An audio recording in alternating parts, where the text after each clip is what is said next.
These are the ultimate defensive tips for NBA 2K22. There's been some huge changes with defense in regards to onboard steals and just defense in general. I've noticed a ton of changes to onboard defense and also interior defense. Things have just changed tremendously from the day one release. And I know a lot of you guys got a ton of questions. So hopefully this video can help answer some of those questions and help you guys become elite defenders on NBA 2K22. Before we continue this video, I would love to invite you guys to the #1 NBA 2K22 Discord. We're well over 12,000 members and we would love for you guys to become a part of the family. If you're looking for players to run with on NBA 2K22, join our Discord. The link for Discord is going to be in the description below. It'll also be the top pinned comment on this video. I first want to cover perimeter defense and then we'll get into interior defense. This is going to be a fairly quick video, but it's going to have a ton of great tips.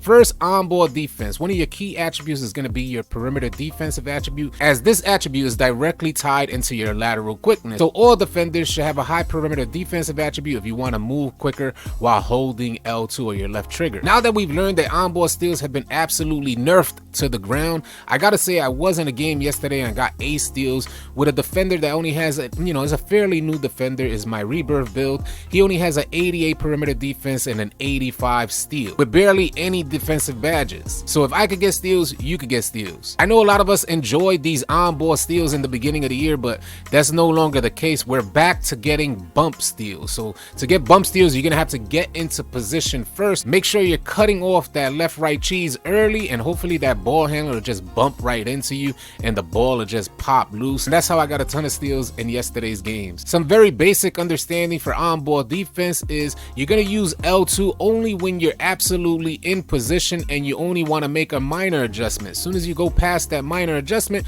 you let go of L2, regain position, and then press L2 yet again to go into the aggressive defensive stance and move laterally. And to help you guys better understand how to use your badges, you're going to use the clamps badge, maybe at silver or higher, to get you the cutoff animation. As soon as that cutoff animation happens, the menace badge will activate the second that you make contact. I made a video about this earlier this week explaining how to stack your defensive badges. The menace badge will activate as soon as you make contact and drop the offensive abilities of the ball handler. And this is what we want out there, especially being that onboard steals have been nerfed to the ground. So you want the menace badge to drop the offensive abilities, and you should consider equipping the menace badge as silver or higher. As soon as the offensive abilities are dropped by the menace badge, the pickpocket badge then gets stronger and gives you guys more of an opportunity to poke the ball loose. Now, after you poke the ball loose, and this shout out to the homies that leave comments in the comment section because they reminded me about the hustler badge, and it's a badge that I really like. The hustler badge is pretty goated because it gives you a nice little speed boost,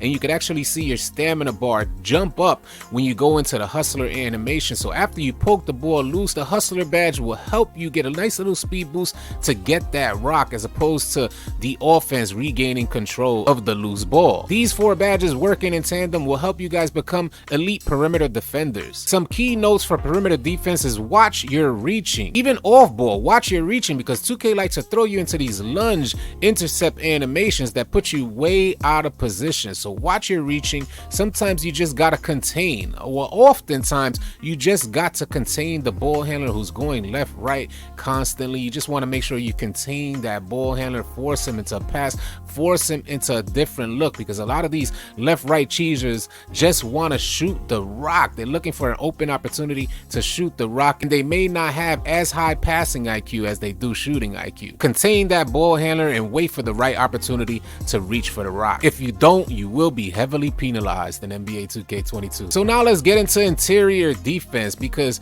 man, I gotta tell you, I made a 7-3 and I was tremendously disappointed with his interior defense, even though I had a super high interior defensive attribute and I also had a high blocking attribute. At 7-3, I just don't seem to develop enough momentum, and hands up defense this year is tremendously horrible. If you're a veteran in 2K, you know one of the key aspects for interior defense is just maintaining keeping your hands up. That is no longer the case in NBA 2K22. I noticed players just going right up on my 7'3" defender as if I wasn't even there. And this with Intimidator high, Rim Protector high. These badges were not accommodating for my hands-up defense. To me, it seems that defense really shines on chase down blocks, and you only need the chase down badge at a low level to unlock the chase down block animations. Now, we understand that you can't just continue to go into chase down block animations, but if you do end up in a chase down block animation and is not successful, you want to make sure you have the pogo stick badge on to increase your recovery speed after that chase down block animation. This will allow you to make more contests after you jump the first time. From the feedback that I received from the community, the Intimidator badge seems to be working at silver or higher. Please let me know if you guys have a good interior badge setup. Rim Protector seems somewhat glitched at the Hall of Fame level and may be better at the gold level. The box badge is going to help you tremendously with your rebounds, and rebound chaser is always goated. You want to have that at a higher level. Box badge I consider at a higher level as well because Worm this year is somewhat OP. So consider your box badge to get you in position and consider your rebound chaser to get you that board. The brick wall badge is overpowered as well. You're getting these somewhat vacuum screens that we've been accustomed to in previous years. So you want to have something with pick dodge. If you're a perimeter defender, you definitely want to have pick dodger on, and you could just put pick dodger on bronze if you want to reap the benefits of getting around those screens. Just make sure you hold L2 and R2 to activate the pick dodger badge, and it'll help you get around those screens. But that brick wall badge is going to give you guys a 66% chance of hitting somebody with a hard screen. These are some of my key defensive tips for NBA 2K22. If I missed anything or you guys would like to share some additional key tips for defense,